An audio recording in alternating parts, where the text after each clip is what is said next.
Entonces estaríamos en el estudio número 70, impresionante, hermano, yo estoy impresionado, y eso que no fue tan profundo, de 16 capítulos que tiene el libro de Marcos, hemos hecho 70 estudios, 70, con los respectivos apuntes y todo eso. Entonces, cuando uno se mete ahí en los detalles, ojalá que ustedes puedan revisar, y si alguien está interesado en un estudio en particular, pídame los apuntes, porque me di cuenta que nadie tomaba en cuenta mucho los apuntes, así que si alguien los quiere, me los pide y yo se lo envío. Entonces, el Ministerio Bethesda, Casa Central USA, el logo ese dije lo cambió ya, pronto vamos a cambiar.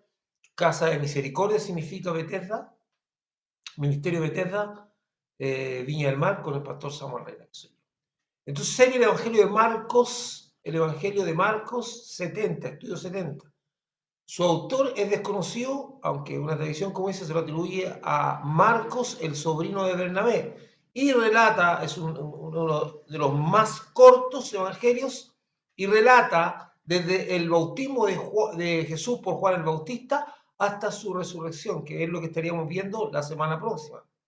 El evangelio de Marcos sinóptico porque tiene sus relatos paralelos a través de los otros evangelios, principalmente de Lucas y Mateo, y es el más breve de los cuatro evangelios. Y fue escrito en el año 60, 70 después de Cristo. Marcos, vamos a leer del 15, del 42 al 47, que es el estudio que vamos a hacer hoy día. Cuando llegó la noche, dice, porque era la preparación, es decir, la víspera del día de reposo. O sea, recuérdense que Jesucristo su crucifixión fue en la hora tercera, que correspondía a las 9 de la mañana, y ahí empezó todo. A la hora tercera, y a la hora novena él expiró. Y ya llegando la noche, ya estamos hablando de la hora undécima, una cosa así. Recuérdense que así medían la hora los romanos. Entonces, vemos nosotros que llegó la noche ya ha pasado todo el día y llegó la noche. Dice, cuando llegó la noche, porque era la preparación, es decir, la víspera del día de reposo, entiéndase para los que no, no conocen mayormente, actualmente, no sé si en esa época era igual, pero actualmente el día de reposo empieza a las 6 de la tarde del día viernes y termina a las 6 de la tarde del día sábado. No es que empiece en la hora cero, o sea, 00 del día sábado y termina a las 24 horas. No, empezaba a las 6 de la tarde del día viernes y terminaba a las 6.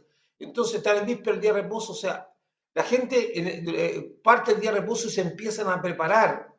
Ya, de hecho, cuando nosotros como congregación de Valparaíso, cuando estábamos allá, asistimos a un evento en la sinagoga judía que está ahí en Viana, en Álvarez, no sé si contra la Viña, no es contra la Viña, con Villanero parece, no estoy muy seguro. Tras la Viña, creo que es tras la Viña. Hay una sinagoga por ahí, nosotros fuimos el día viernes de la tarde a un culto que tuvieron ellos, porque actualmente el día de reposo empieza a las 6 de la tarde.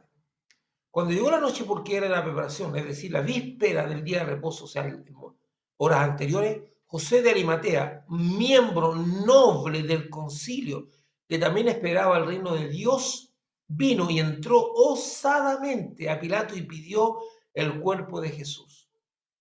Pilato se sorprendió de que ya hubiese muerto y haciendo venir al centurión le preguntó si ya estaba muerto. E informado por el centurión, dio el cuerpo a José, el cual compró una sábana y quitándolo lo envolvió en la sábana y lo puso en un sepulcro que estaba cavado en una peña e hizo rodar una piedra a la entrada del sepulcro.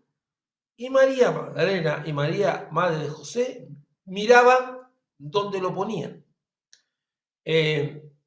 Fíjese que aquí hay dos cosas súper interesantes, súper importantes que después vamos a ir viendo. Es cómo se nombran las personas.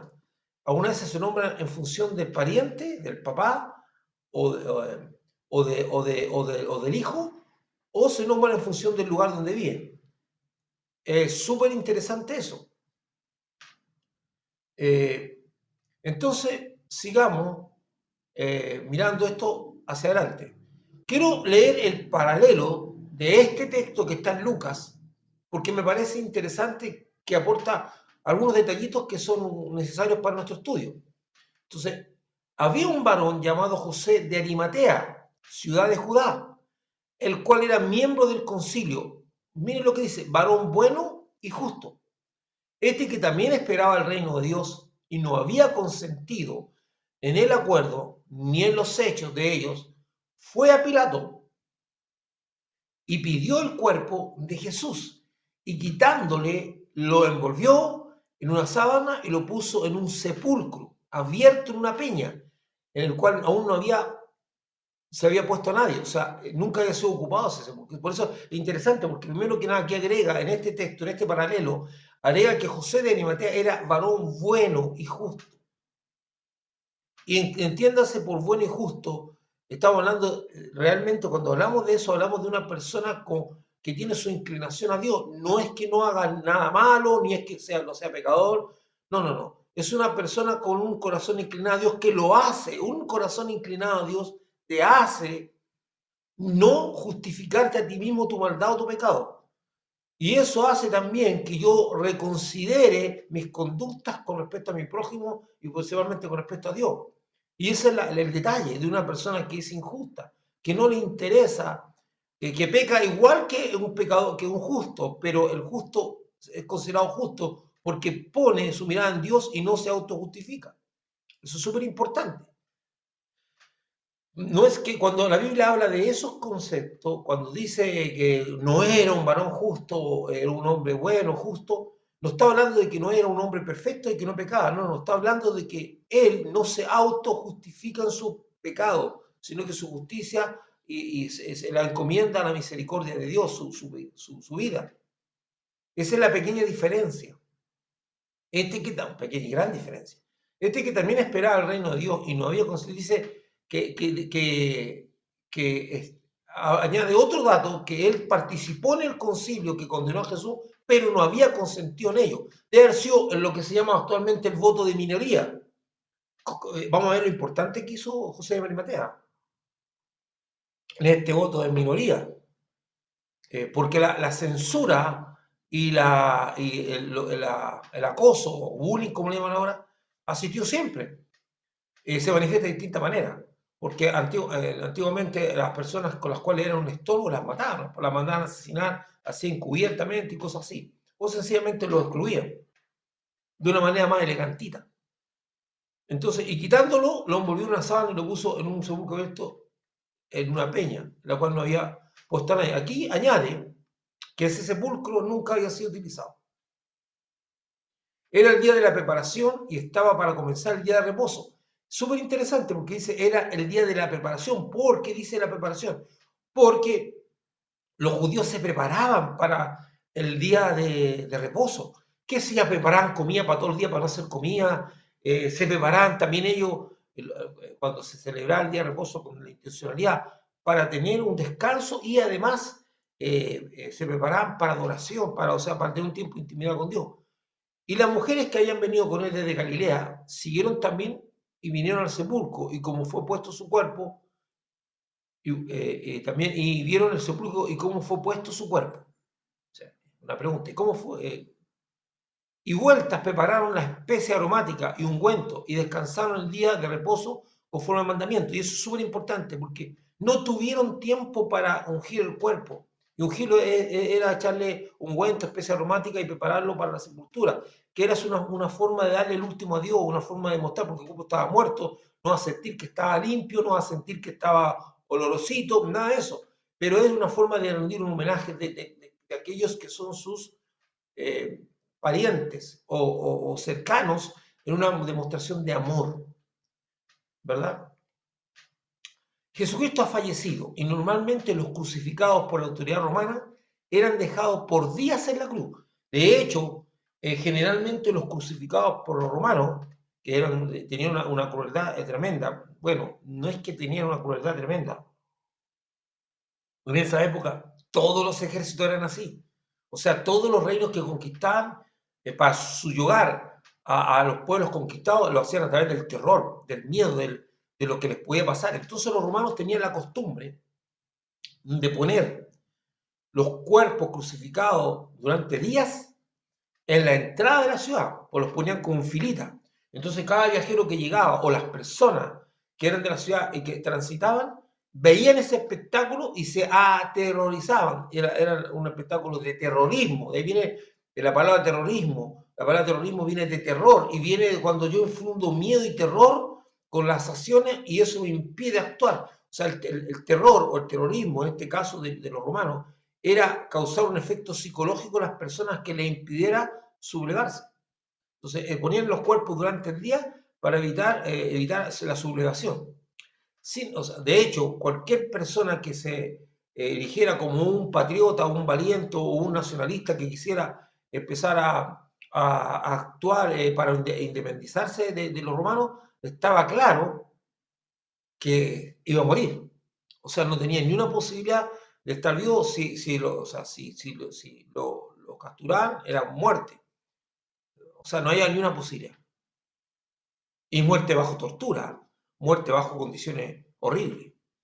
Entonces, Jesucristo fue sentenciado por los sacerdotes, líderes y el pueblo, con el consentimiento del procurador romano. O sea, el procurador romano consintió, pero no fue partícipe. Recuérdense que él se lava las manos, porque además la esposa de él le dice que no se involucre en esta situación porque por revelación ha sufrido mucho. Entonces, es súper importante eso, que la condena, Jesucristo ha sido crucificado, pero no por una condena romana. De hecho, la sentencia romana sobre Jesucristo es inocente, un justo. Dice, ¿qué? Dice, yo dice Pilato, se le da la mano, estoy libre de la sangre de este justo. Pilato sentencia a Jesús en inocencia y justicia. Por lo tanto, su muerte no tiene cabida. Por lo tanto, los romanos complacen al pueblo iracundo para evitar que a lo mejor se subleve en dar muerte a Jesús porque gritan que le crucifique. Entonces Pilato dice, pero qué mal ha hecho, y no son capaces de decirle el mal que ha hecho. O sea, es un asesinato de una inocente a conciencia. Y de hecho, por eso el pueblo, Pilato dice, yo soy libre de la sangre de este justo. Y el pueblo clama diciendo una cosa que fuera una tontería, porque dice que por nuestras palabras seremos justificados y por nuestras palabras seremos condenados. Ellos claman, no tengo idea por qué lo hicieron, que la sangre de ellos cayera sobre ellos, sobre sus generaciones, cosa que no era necesario hacer, pero lo hicieron, como para poner énfasis en su deseo de que Jesucristo fuera muerto. Entonces, y el pueblo judío, con el consentimiento del procurador romano, que era Pilato, por lo tanto, su cuerpo lo podían reclamar sus parientes, lo podían reclamar sus parientes inmediatamente, digamos, lo pueden porque no iba a ser expuesto, porque no era un ejemplo que querían dar los romanos, era un capricho de los judíos que lo condenaron a muerte. Lo condenaron a muerte porque ellos no tenían en sus manos la condena a muerte. De hecho, si hubiesen tenido a mano la condena a muerte, habrían convertido a Jesús en un espectáculo, tal vez menos cruel, porque la forma en que fue azotado Jesucristo fue impresionante. De hecho, los que vieron la película La Pasión, vieron un ejemplo pequeño de la cantidad. De hecho, Jesús fue convertido en una masa humana. Su rostro estaba desfigurado. El profeta Isaías dice, le veremos más sin atractivo para que le deseemos. Dice que no, era una masa de carne, su cuerpo y su cara. Entonces vamos desmembrando un poquito, dice, cuando llegó la noche, porque era la preparación, es decir, la víspera del día de reposo está en preparación, veamos esto. La muerte de Jesucristo se produjo a horas del inicio del día de reposo, en el cual nadie puede realizar actividad alguna. Por lo cual, se recuerdan que en este hostigamiento permanente de los fariseos, de los ancianos, de los escribas, Jesucristo siempre estaban ahí reprochándole que él no guardara el día de reposo, y no guardar el día de reposo porque en un momento dado sanó a un enfermo, o porque en un momento dado no solamente estaban enfermos, porque en un momento dado comieron, se sacaron espigas. Entonces Jesús estaba en contra de la rigurosidad del día de reposo, la mala interpretación de decir, bueno, no hacemos el bien sino que incluso reducimos las cosas a no hacer nada, ni siquiera el bien por las personas, y resulta que el día de reposo consiste en glorificar a Dios, y cuando nosotros hacemos un bien a las personas, glorificamos a Dios. Recuérdense que Jesús mismo dice, cuando está en el juicio y dice, venía a mí bendito mi Padre porque estuve preso, me visitaste, porque estuve hambre, me diste de comer, porque estuve desnudo, me vestiste. Entonces ellos dicen, ¿por qué dice eso si nunca te vimos así? Es que si lo hiciste a uno de estos pequeñitos, a mí me lo hiciste. Entonces cuando nosotros hacemos el bien a alguien, o cuando nosotros tenemos motivaciones de bendecir a alguien, lo estamos haciendo porque Dios pone esas motivaciones y a Dios. Entonces, no se podía hacer nada, por lo cual no se tenía tiempo suficiente, como no se podía, ya se venía encima el día de reposo, no se tenía tiempo suficiente para realizar el servicio fúnebre de acuerdo a las tradiciones israelitas. De hecho, yo trato de evitar usar la palabra judío en estas circunstancias, porque de hecho, dentro del fanatismo, dentro de las discordancias que hay dentro de algunos evangélicos y cristianos, y generalmente católicos, y de todos los que dicen ser seguidores de Jesús o cristianos, hay una tendencia a culpar a los judíos. Y usa la palabra judío, judío. Realmente los judíos no son judíos, son israelitas, porque no solamente hay de la tribu de Judá y de Benjamín, supuestamente muchos más hay de ahí. Entonces, y de repente esa idea de esta estigmatización hacia los judíos, como considerarlos culpables de la muerte de Jesús y que aún abogan como un maltrato. De hecho, una de las sobrevivientes del holocausto nazi, en uno de los campos de concentración, dice que cuando la azotaban, cuando la castigaban, cuando la maltrataban, lo hacían diciéndole que Jesús lo había mandado. Y por eso ella tomó un odio muy grande hacia Jesús, hacia la iglesia. Entonces usan eso, y recuérdense, y por eso es súper importante, hermano, que no todo el que dice Señor, Señor, entra al reino del cielo, no todo el que habla de Jesús es un hijo de Dios. Jesús ha sido usado por el diablo y por todos sus hijos para blanquear hechos o para justificar cosas. Por eso Jesús dice, si tú quieres saber quién es realmente un seguidor mío, dice, examina sus obras, por sus hechos los conoceréis. ¿Verdad? Tiene que estar en concordancia con las palabras de Jesús. Si no está, es un mentiroso. Y nosotros los creyentes tenemos una tendencia extraña, una tendencia, diría yo, inflada por el miedo a juzgar, que de repente cualquier persona que dice que es cristiano, nosotros lo consideramos cristiano y aunque lo vemos haciendo chambonada, no decimos nada. Es cristiano. Tratamos de, como que no, si no todo el que dice que es cristiano lo es. No, no todo el que dice que es hijo de discípulo de Jesús lo es. Eso lo tiene que tener bien claro usted. No todo.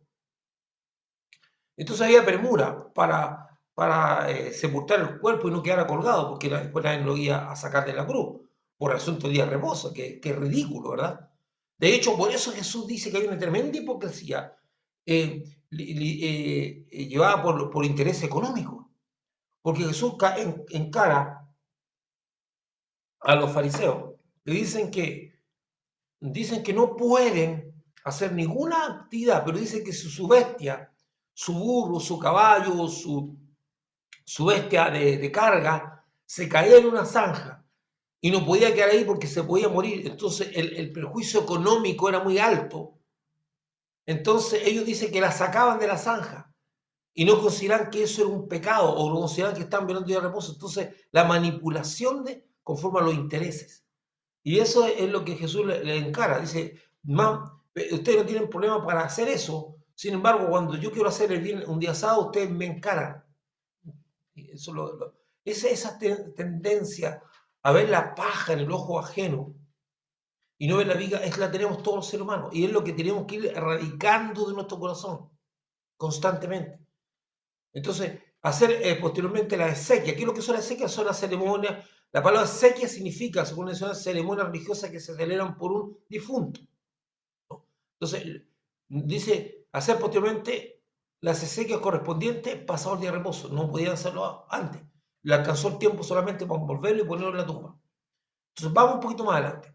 José de Arimatea, miembro noble del concilio, que también esperaba el reino de Dios, vino y entró osadamente, porque entró como persona, no entró como grupo o representando a un pueblo, entró. Y este hombre tiene que haber tenido una convicción muy profunda y pidió el cuerpo de Jesús. Pilato se sorprendió de que hubiese muerto. Y haciendo venir al centurión le preguntó si ya estaba muerto. E informado por el centurión, dio el cuerpo a José. ¿Por qué se sorprendió? Porque en la muerte por crucifixión era larga y cruel, de una agonía muy grande. Y algunas veces, para no extender la agonía, le quebraban los pies para acelerar la muerte, cosa que no hicieron con Jesús.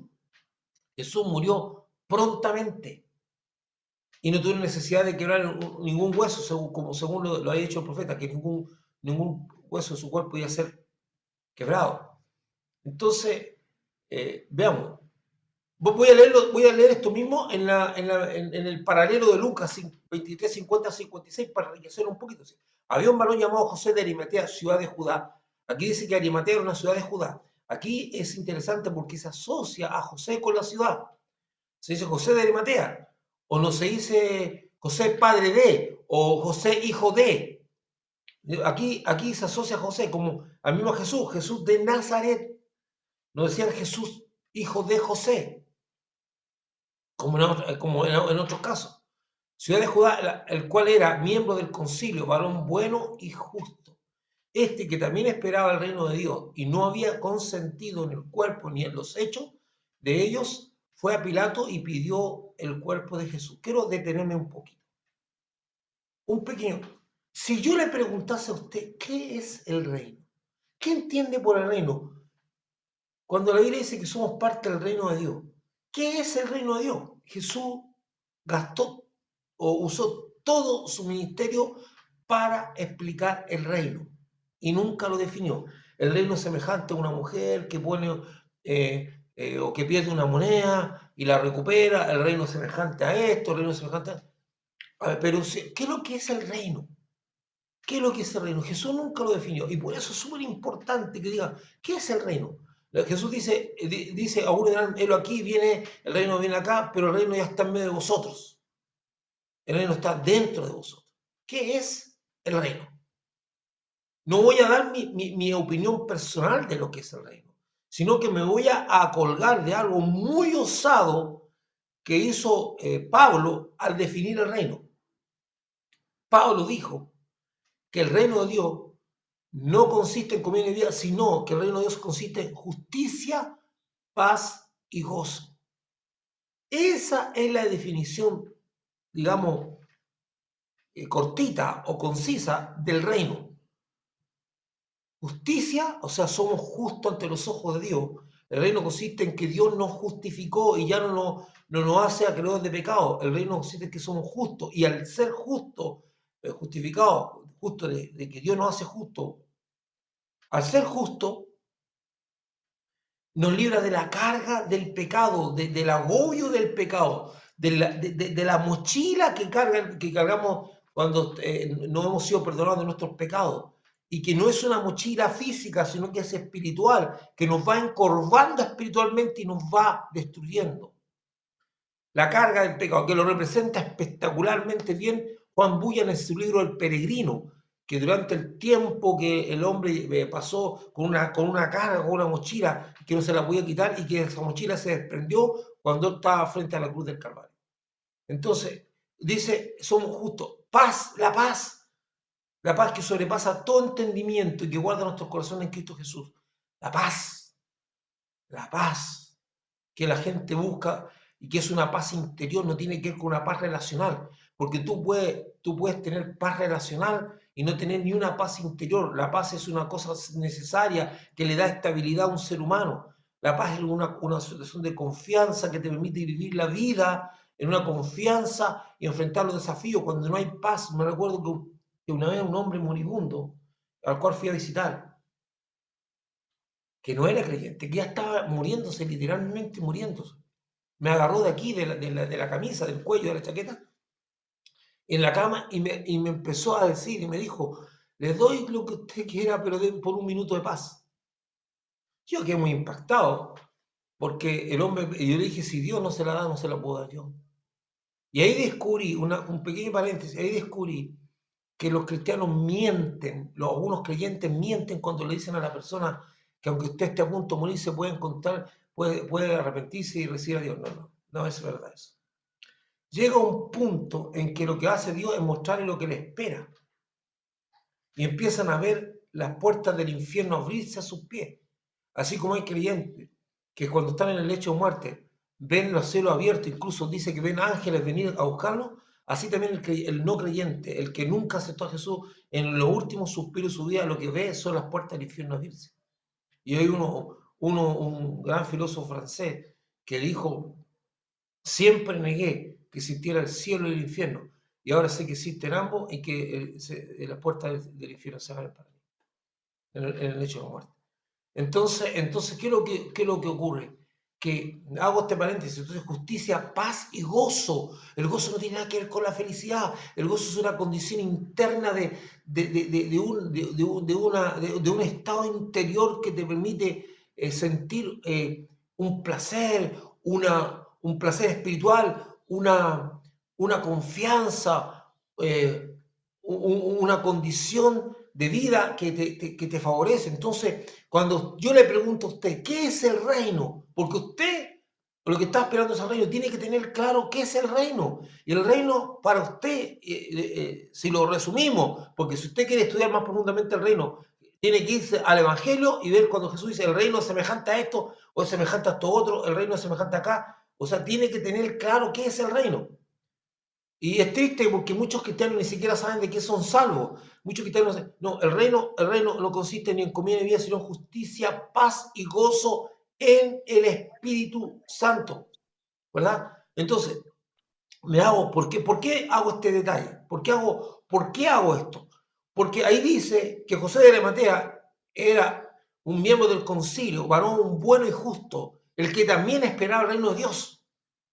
Y de hecho, cuando dicen que esperaba el reino de Dios, nunca se imaginaron que esto era más, mucho más, pero muchísimo más, que una condición de gobernabilidad humana, donde había un rey como David o como Salomón, que le iba a dar estabilidad y tranquilidad al reino y prosperidad. Y la gente se conformaba y aspiraba a eso. A eso. Era bueno, qué bueno, porque vamos a tener un tiempo de prosperidad, vamos a dejar de ser esclavos. Pero Jesús irrumpe con algo que trasciende mucho más allá de un simple reino. Dice un reino que se establece en tu corazón y que va más allá de la muerte. ¡Pum! Irrumpe con una esperanza que es grandísima, que es espectacular, que es buenísima. Entonces, que supera toda expectativa de un ser humano. Y los que logran captar eso se apropian de Jesús, se agarran de Jesús, porque dice, esto es más de lo que esperamos. Nosotros solamente aspiramos a milagritos por acá, a una cosa como Elías, pero lo que está ofreciendo trasciende, va más allá de la muerte, y bendito sea Dios por eso. Entonces, este varón incluso no se ve, pero ¿qué pasa? Dice que este también esperaba el reino de Dios. Y no había consentido, escuche esto por favor, muy importante, y no había consentido en el acuerdo ni en los hechos de ellos, o sea, en el acuerdo para matar a Jesús, en toda esa conspiración. Fue a Pilato y pidió el cuerpo de Jesús. Este es el paralelo, leí el paralelo de Lucas. Lo primero que debemos, lo primero que debemos hacer es que existía un poblado llamado Arimatea, que quedaba en Judea, de donde era un hombre acomodado él. Normalmente la persona acomodada, su nombre es hijo de o José de Arimatea. Y está, si usted ve el mapa, está ese punto rojo, dice que está entre Judea y Samaria, ahí cerca de Efraín, de Betel, de ciudades conocidas, Betel, por ejemplo. Entonces, de ahí era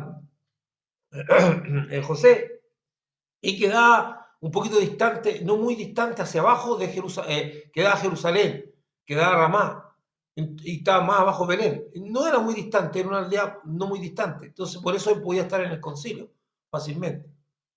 Vamos entonces más. José de Arimatea era un miembro noble, no del noble, no del noble, era un miembro noble del concilio. ¿Qué es lo que era el concilio? ¿Qué es el concilio? Acuérdense que ahora esa palabra concilio la asumió la Iglesia Católica para hablar del Concilio Vaticano II. El concilio es una reunión de personas para tratar algún asunto. Eso es el concilio. El concilio no es una institución.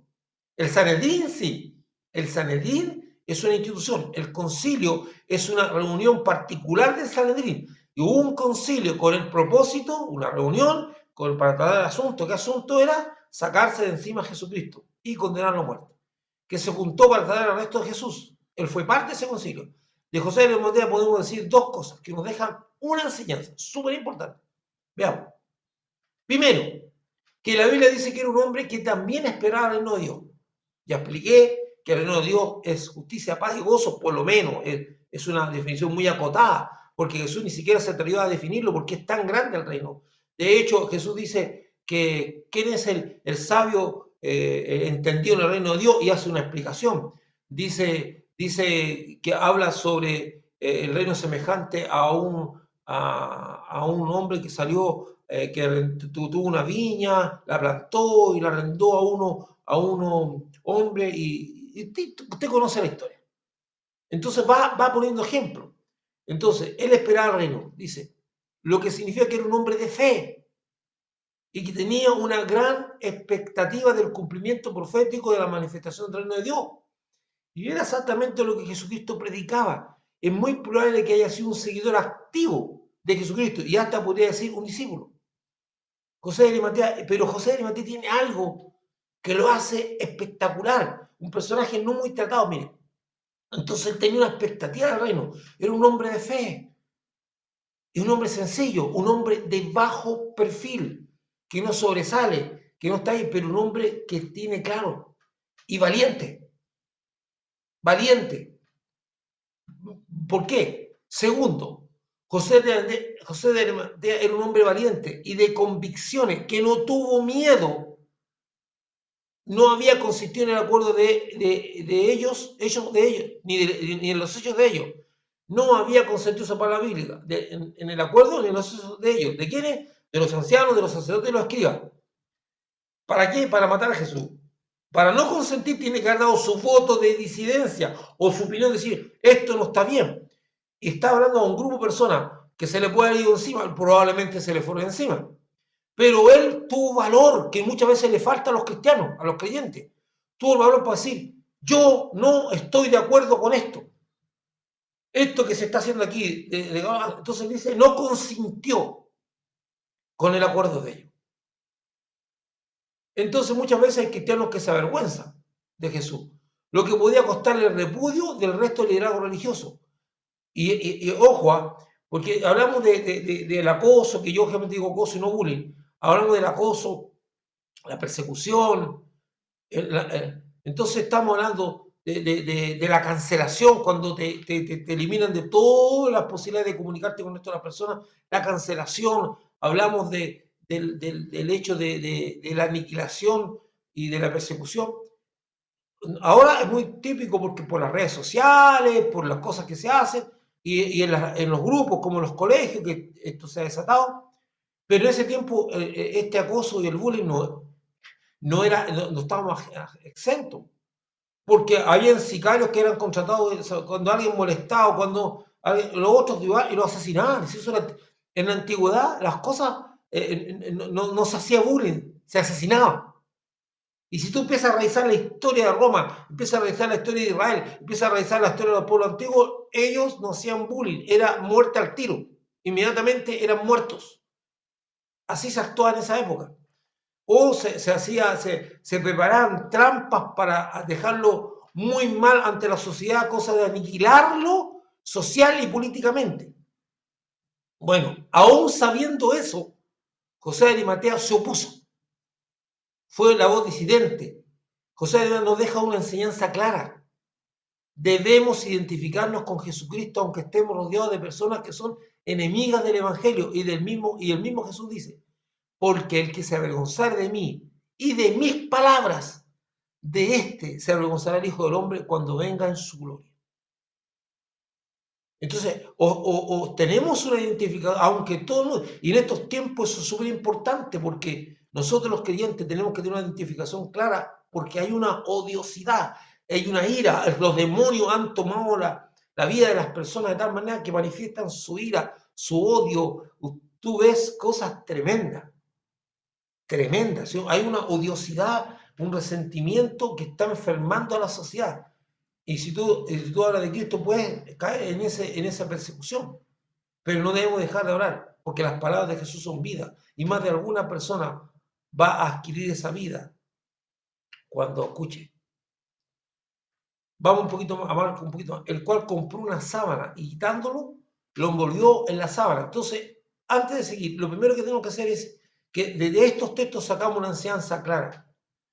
Nos identificamos con Jesucristo, sí o sí. O sea, si tú eres un discípulo de Jesucristo, no te puedes avergonzar de las palabras de Jesús, ni del mensaje, ni del reino. Y aún en medio de la dificultad, ahora, ¿qué es lo que hizo José de Arimatea? José de Arimatea no arrugó. Dijo, yo no solamente voy a pedir el cuerpo. Oye, este tipo es partidario de este hombre. Y voy a ponerme una sepultura nueva. O sea, es una identificación total. Lo envolvió la sábana y lo puso en un sepulcro que estaba capado en una peña, que hizo rodar una piedra al entrar al sepulcro. Y María Magdalena y María Madre de José miraban dónde lo ponían. El compromiso de José de Arimatea es tal que invierte de sus recursos económicos para comprar una sábana en la cual enviaron a Jesucristo para ponerlo en el sepulcro. O sea, José de Arimatea, mire, dentro de las cosas caras, dentro de las cosas que eran difíciles de obtener, porque eso la gente usaba la túnica hasta que se le gastaba, o usaba la ropa hasta que se le gastaba, eran los géneros. Y José de Arimatea invierte en comprar una sábana que no debe haber sido chica, tiene que hacer una cosa bien grande para envolver a Jesucristo. Invierte de sus recursos. Cuando amamos al Señor, no nos duele dar, entre comillas, de nuestros recursos a favor del reino. Y muchas veces esto marca el verdadero compromiso, la diferencia entre un creyente y un discípulo. Sí, porque un discípulo está comprometido, un creyente o muchas veces es superficial. Entonces, no le dolió decir, bueno, voy a gastar esto con un muerto, que este muerto ni siquiera pariente mío. Pero amar al Señor. Y lo otro, mire, es triste saber que hay creyentes que les duele dar para el reino. Y hay algunos que sufren cuando ofrendan al entregar al entregar su diezmo. Sufren.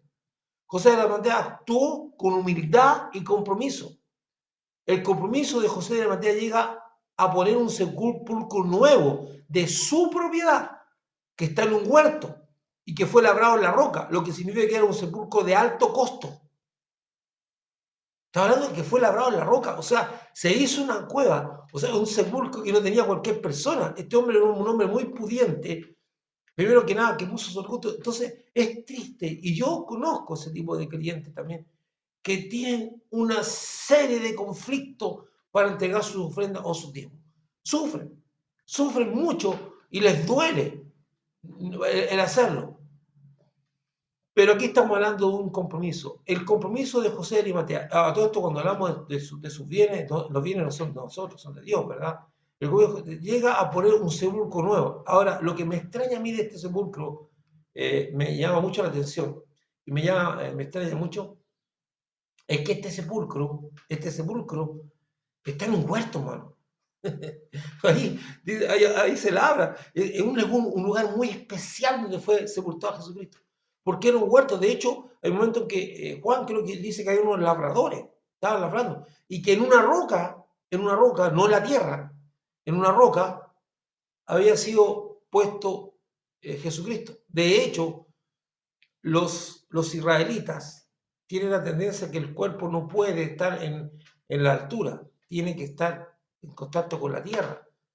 Eso es su creencia. Los israelitas no sepultan a la gente, por ejemplo, un nicho en el aire, sino que tienen que estar en contacto con la tierra, ya sea que el cuerpo esté sobre la tierra, en una cueva como esto, o que esté bajo tierra, pero tiene que estar en la tierra.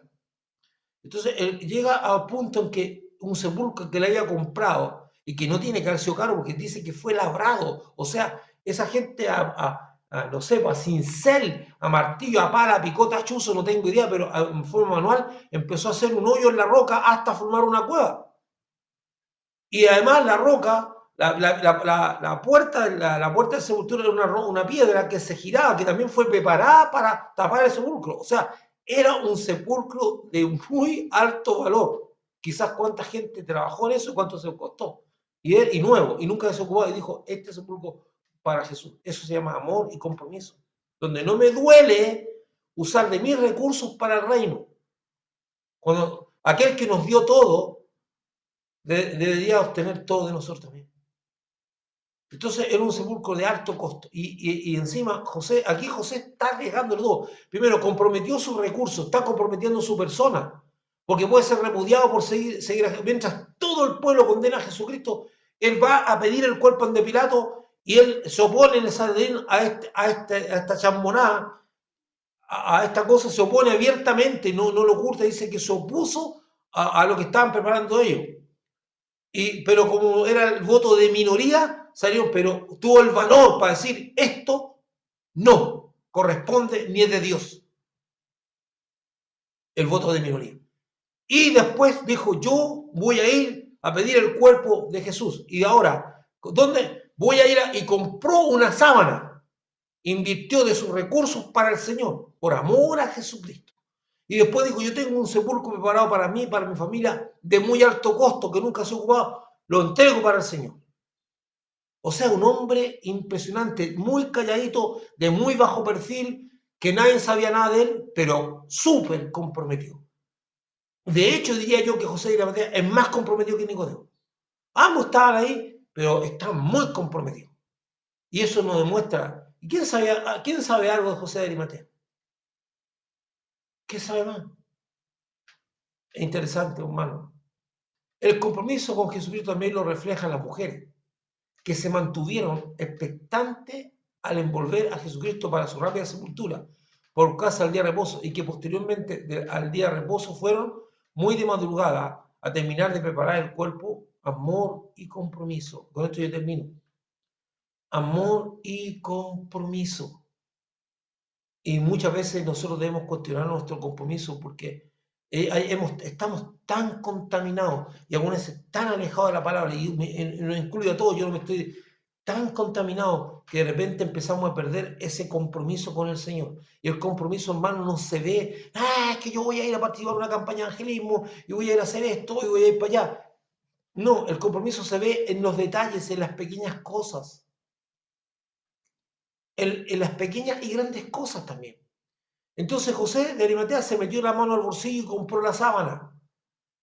Y dijo, no, voy a buscar un sucucho donde meterlo porque la tumba es mía y eso es para mi familia. Y no lo ocupa nadie. ¿Cómo la ocupaba un desconocido antes que yo? Es típica respuesta nuestra, ¿verdad? ¿Y cómo la va a ocupar si no la ocupó mi familia? Pero dijo, para el Señor, para Jesús, lo mejor. Amor y compromiso. Amor y compromiso. Somos seres pecadores. Somos seres indignos. Somos seres que necesitamos de Dios. Y son estas pequeñas cosas la ofrenda al corazón de Dios cuando estamos comprometidos con todo lo que somos, estamos comprometidos con nuestros bienes, con nuestra vida, con nuestro tiempo, con todo. Aún quedar mal. Entonces, yo miro la vida de José Arimatea que me ha dejado una tremenda enseñanza. ¿Qué nivel de compromiso tiene este hombre? ¿Qué nivel? No le importó, dice la Biblia, que entró osadamente. ¿Qué significa osadía? Que pasó los límites, que se arriesgó a pedir, entró a donde estaba Pilato, que Pilato lo pudo haber mandado no sé a dónde, pero dijo, no, yo no voy a correr este riesgo, voy a ir en la fe que tengo a pedir el cuerpo, y Pilato dijo, ya, porque Pilato no tenía la intención de retener el cuerpo de Jesús, porque no era para exponerlo en los caminos como un delincuente, porque Pilato sabía que era inocente, entonces no podía estar exponiendo el cuerpo en una cruz de un inocente, para ejemplo, no era. Entonces se dio inmediatamente que sacar el cuerpo, dijo, ya, sácalo, y se sorprendió de muchas cosas. Entonces, compromiso, no tuvo temor de ir a pedir el cuerpo de Jesús. Y sabiendo que estaba siendo espiado, ¿por qué? ¿Por qué estaba siendo espiado? Por sus coretáneos, con los colegas del Sanedrín, con los colegas del concilio. ¿Por qué digo esto? Porque, ¿qué hicieron los ancianos y los sacerdotes? supieron que Jesús estaba enterrado en ese sepulcro y fueron a hablarle a Pilato para que pusiera guardia en el sepulcro. O sea, sabían que el sepulcro lo había donado José de Arimatea. O sea, José de Arimatea no le importó para mostrar su compromiso con Dios. Amor y compromiso. Amor al usar los bienes propios para Jesucristo y compromiso en no importarle correr el riesgo del repudio para hacer